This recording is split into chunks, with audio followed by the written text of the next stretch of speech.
Ônibus de evacuação em massa cruzam as rodovias americanas de um lado para o outro. 600 campos de concentração já foram criados nos Estados Unidos nos últimos anos. Já passam de 5 milhões de caixões comprados pelo governo e estocados em diversos estados americanos.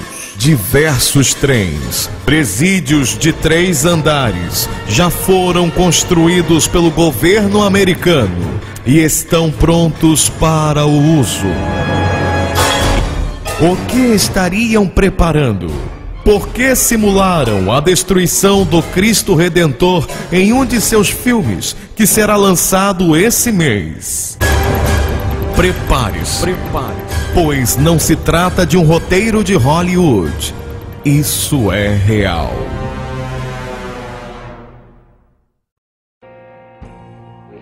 Nós temos à nossa frente a oportunidade de construir para nós mesmos e para gerações futuras uma nova ordem mundial. Um mundo onde a lei da verdade, e não a lei da selva, governará as nações. Quando atingirmos nosso objetivo, e o atingiremos, teremos uma oportunidade única com essa nova ordem mundial. Uma ordem que uma poderosa organização de Nações Unidas poderá usar seu papel de guardadora da paz para levar a cabo os objetivos dos fundadores dos Estados Unidos. Uma nova ordem mundial. Esse é o compromisso dos líderes das maiores potências do mundo, que representam 90% da economia global. De acordo com os representantes, a reunião do G20 mudou as regras do jogo. Hoje, os maiores países do mundo concordaram em um plano global de recuperação e reforma. O presidente Lula abriu o Fórum Econômico Mundial na América Latina, defendendo uma nova ordem para o mundo. Porque o governo dos Estados Unidos e a mídia controlada mentiria para nós sobre o que realmente aconteceu em 11 de setembro de 2001. Desde a criação do Fundo Nacional em 1913, várias guerras pequenas e grandes começaram. As 3 maiores foram as Primeiras e Segunda Guerras Mundiais e a Guerra do Vietnã. Primeira Guerra Mundial. Em 1914, guerras começaram centradas na Inglaterra e na Alemanha.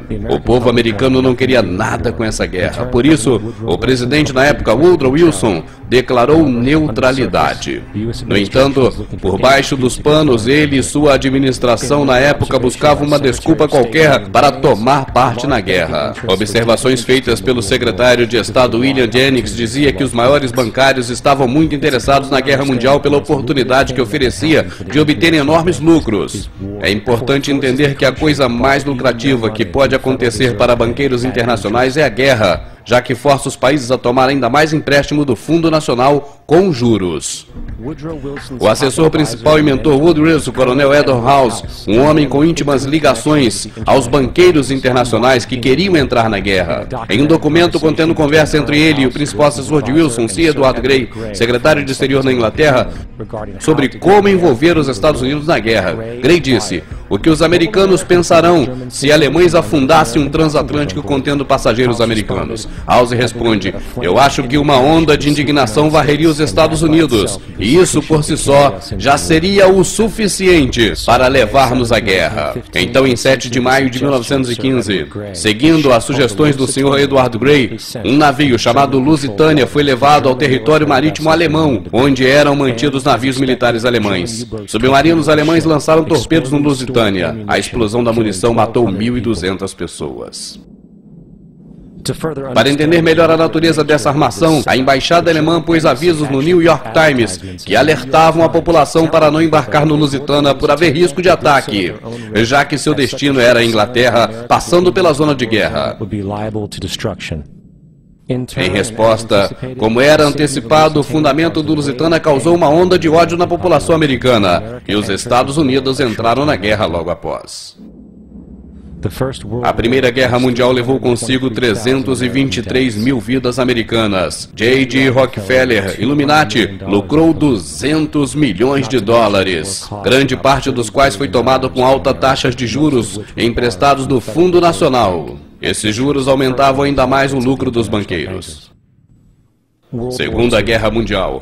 Em 7 de dezembro de 1941, o Japão atacou a frota americana em Pearl Harbor, e isso causou a entrada dos Estados Unidos da América naquela guerra. O presidente Franklin Roosevelt declarou que o ataque foi um dia que será lembrado para sempre como infame. Um dia infame de fato, mas não por causa do ataque surpresa a Pearl Harbor. Não apenas havia conhecimento prévio do ataque a Pearl Harbor, como também foi intencionalmente provocado. Roosevelt, que era Illuminati, e sua família composta de banqueiros de Nova York desde o século XVIII, era muito generoso aos interesses dos banqueiros internacionais, e o interesse era entrar na guerra. Como vimos, nada é mais lucrativo do que as guerras internacionais. Retirada do diário oficial do secretário de guerra de Roosevelt, chamado Hin Sumner, datado de 25 de novembro de 1941, uma conversa entre Roosevelt. A pergunta é como deveria manipular o Japão a disparar o primeiro